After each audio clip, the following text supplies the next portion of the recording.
Hello student, आपको economics की book लेनी है टी.आर. जैन की।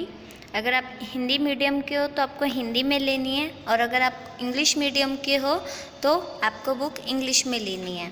तो सबसे पहले हम फर्स्ट चैप्टर स्टार्ट करेंगे, आपका बेसिक, कि इकोनॉमिक्स होता क्या है।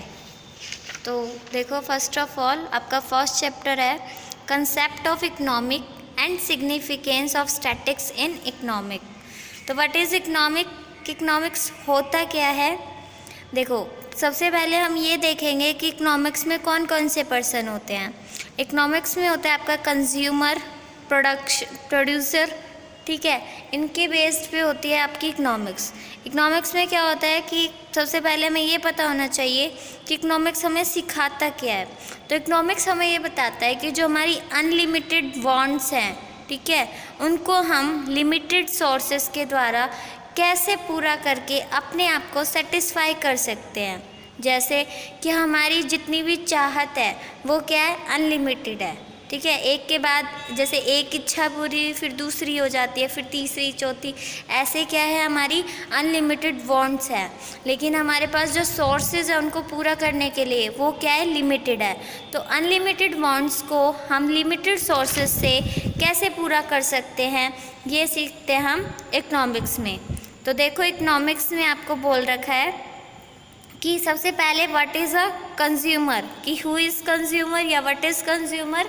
कंज्यूमर क्या है, तो कंज्यूमर क्या है, एक ऐसा पर्सन जो अपनी नीड्स को सेटिस्फाई करने के लिए गुड्स एंड सर्विस को कंज्यूम करता है। मीन्स जैसे हमने कोई अपनी चाहत पूरी करनी है तो उसके लिए क्या करेंगे, अपनी आवश्यकता जो भी नीड है उसके लिए हम गुड्स या सर्विस लेते हैं। उससे हमें कितनी सेटिस्फेक्शन मिल रहा है वो जो देखता है वो होता है आपका कंज्यूमर।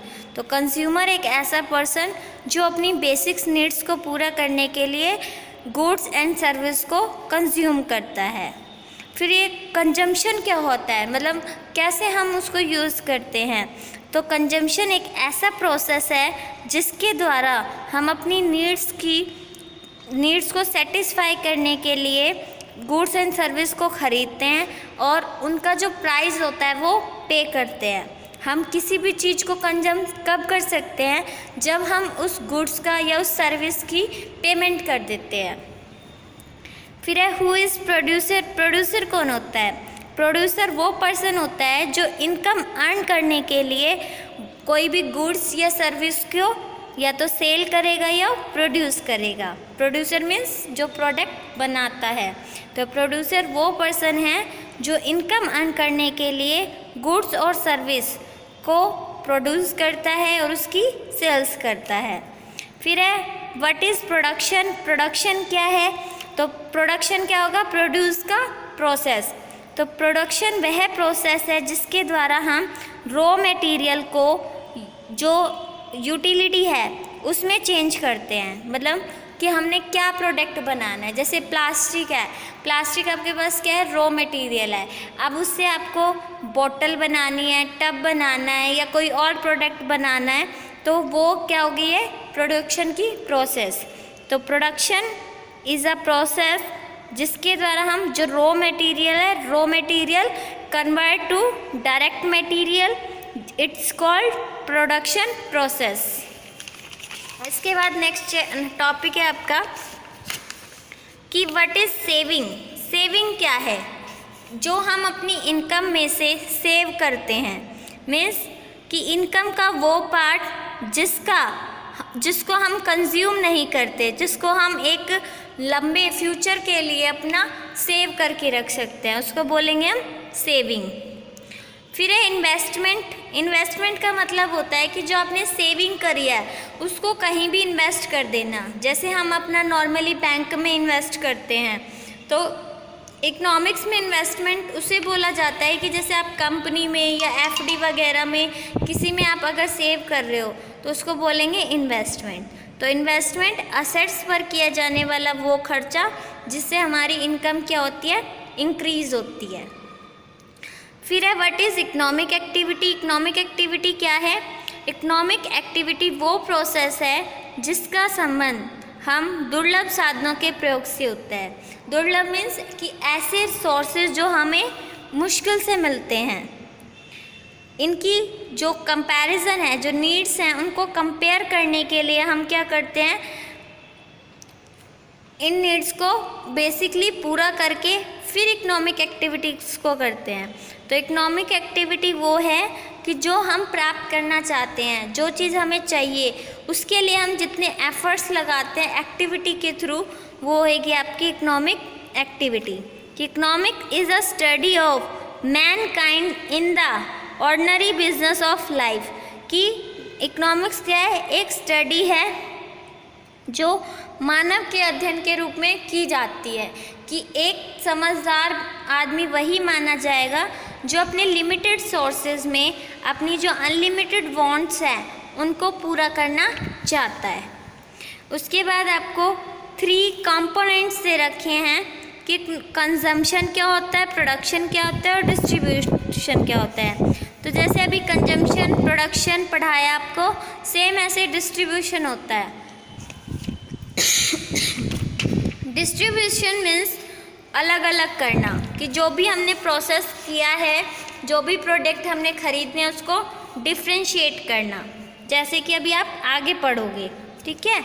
इसके बाद जो आपका मेन टॉपिक है, ये तो था सम बेसिक कंसेप्ट। उसके बाद अब आपका मेन टॉपिक है, वो है आपका स्टैटिक्स। व्हाट इज स्टैटिक्स, ये आपने 10th में भी पढ़ा होगा कि स्टैटिक्स क्या होता है। तो स्टैटिक्स क्या है, स्टैटिक मीन्स क्वांटिटेटिव इंफॉर्मेशन और quantification of the facts and finding relating to different phenomena. कि स्टैटिक्स क्या है, कि स्टैटिक्स में ओनली जो क्वांटिटेटिव फैक्ट्स होते हैं, क्वांटिटेटिव मीन्स जो न्यूमेरिकल फैक्ट्स होते हैं, उनको रिकॉर्ड किया जाता है। इसमें जो क्वालिटेटिव फैक्ट्स होते हैं उनको इग्नोर किया जाता है। तो स्टैटिक्स मीन्स संख्यात्मक सूचना, यानी कि जो क्वांटिटेटिव फॉर्म है उनसे उनके फैक्ट्स को फाइंड करके उनका रिजल्ट निकालना क्या है, स्टैटिक्स। कि किसी भी सिंपली चीज़ को हमें ग्राफ या स्टैटिक्स फॉर्म में शो करना, वो कहलाएगा आपका स्टैटिक्स। तो स्टैटिक्स का देखो आपको डेफिनेशन दे रखा है कि स्टैटिक्स को हम 2 सेंस में देखते हैं, एक तो है प्लूरल सेंस और एक है सिंगुलर सेंस। तो प्लूरल सेंस में इन्होंने डेफिनेशन आपको दे रखी है कि static are numerical statement of facts in any department of inquiry placed in relation to each other. कि स्टैटिक्स क्या है, न्यूमेरिकल स्टेटमेंट कोई भी है उनको ऐसे शो करना स्टैटिक्स फॉर्म में, जिससे उनके बीच क्या रिलेशन है। जैसे 2 फैक्ट्स हैं तो 2 फैक्ट्स के बीच में क्या रिलेशन है वो पता लगे, तो उसको बोलेंगे हम स्टैटिक्स। स्टैटिक्स की फीचर्स क्या हैं देखो। फर्स्ट है एग्रीगेट ऑफ फैक्ट्स। कि स्टैटिक्स क्या है कि ये फैक्ट्स हैं एग्रीगेट। एग्रीगेट का मतलब होता है ग्रुप ऑफ फैक्ट्स। तो ये कोई एक अकेली संख्या है, एक न्यूमेरिकल दे दिया या अलग से कोई मतलब सीरियल वाइज दे दिया, तो उसको हम क्या बोलेंगे, फैक्ट नहीं बोल सकते। अगर ग्रुप ऑफ डाटा है तो उसको बोलेंगे हम एग्रीगेट ऑफ फैक्ट्स। जैसे इन्होंने एग्जाम्पल आपको दे रखा है कि अगर एक कॉलेज में 1000 स्टूडेंट है तो ये स्टैटिक्स नहीं कहलाएगी, परंतु अगर ये बोले कि कॉलेज में बीए के 300 स्टूडेंट है, बीकॉम के 400 है, बीएससी के 300 है, तो टोटल जनसंख्या 120 करोड़ है। तो ये आपका स्टैटिक्स कहलाएगा कि किसी भी उसमें अलग अलग फॉर्म में शो करना, it's called aggregate of facts. Second है न्यूमेरिकली एक्सप्रेस्ड। कि जैसे मैंने आपको बताया कि किसी भी चीज़ को अगर हम न्यूमेरिकल या क्वांटिटेटिव फैक्ट में शो कर रहे हैं तो वो क्या है आपका स्टैटिक्स। तो ये ओनली जो न्यूमेरिकल फॉर्म है या क्वांटिटेटिव डाटा है उसको रिकॉर्ड करता है और एक्सप्रेस करता है। जैसे आपको एग्जाम्पल दे रखा है, मान लो ये कहें कि इरफान लंबा है और सचिन छोटा है, तो ये क्या होगा, गलत होगा, ये इसको रिकॉर्ड नहीं करेगा। अगर हम ये बोलें कि इरफान की हाइट 6 फुट 2 इंच है और सचिन की हाइट 5 फुट 4 इंच है, तो ये क्या कहलाएगी आपकी स्टैटिक्स। क्यों कहलाएगी, क्योंकि इसमें क्या है, न्यूमेरिकल फैक्ट्स है, नॉट सिंगुलर फैक्ट्स है। नेक्स्ट है अफेक्टेड बाय मल्टीप्लिसिटी ऑफ क्योजेज, कि जो स्टैटिक्स है वो एक नहीं बहुत सारे रीजन से इफ़ेक्ट होती है। जैसे कि अगर सिंपल एक डाटा है तो उस पर कोई भी इफ़ेक्ट नहीं पड़ेगा, लेकिन ग्रुप ऑफ फैक्ट्स है तो उस पर बहुत सारे इफ़ेक्ट पड़ते हैं। जैसे कि कोई प्रोडक्ट है तो उसकी सप्लाई क्या हो रही है, उसकी डिमांड क्या है, तो और बहुत सारे फैक्टर्स हैं जो उसको इफ़ेक्ट करते हैं। फिर है रीजनेबल एक्यूरेसी। स्टैटिक्स के लिए जब हम डाटा जो शो कर रहे हैं वो एक तो ऑब्जेक्टिव के अकॉर्डिंग, उसके नेचर के अकॉर्डिंग, साइज़ के अकॉर्डिंग होना चाहिए, और उसकी जो एक्यूरेसी है मीन्स जो शुद्धता है वो बिल्कुल एक्यूरेट होनी चाहिए। फिर है placed in relation to each other, एक दूसरे से संबंधित रूप में होना, कि जो भी हम डाटा ले रहे हैं वो क्या होने चाहिए, एक दूसरे से रिलेट करते हुए होने चाहिए। जैसे हम अगर ये बोलें कि राम की एज 40 इयर्स है जबकि मोहन की जो हाइट है वो 5 फुट है, तो दोनों डाटा के बीच में कोई भी लिंक नहीं बन रहा है, तो हमें एक ऐसा डाटा शो करना है जिनके बीच आपस में कोई रिलेशन हो। नेक्स्ट है pre determined purpose. Pre determined purpose के लिए जो भी डाटा हम इकट्ठा कर रहे हैं, ठीक है, वो क्या होगी, कोई भी हम जैसे इंफॉर्मेशन अगर सोर्सेज से ले रहे हैं तो वो क्या होगा आपका प्री डिटरमाइंड पर्पस, कि किसी भी ऐसे पर्पस के लिए इंफॉर्मेशन इकट्ठी करना जो पहले से प्री डिटरमाइंड हो। फिर नेक्स्ट है एन्यूमरेटेड। एन्यूमरेटेड मीन्स अनुमान लगाना, एस्टिमेट लगाना, कि जैसे प्रधानमंत्री की दिल्ली की सभा में लगभग 1 लाख लोग होंगे, तो ये क्या है, एस्टिमेट करना, कि कोई भी डाटा है उसको एस्टिमेट फॉर्म में लेना।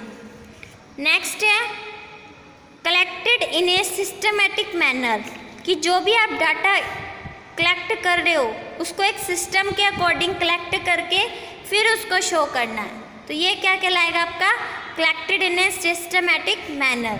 ये सारे फीचर्स हैं आपके स्टैटिक्स के, तो आपको स्टैटिक्स का मीनिंग याद करना और उसकी फीचर्स याद करनी है।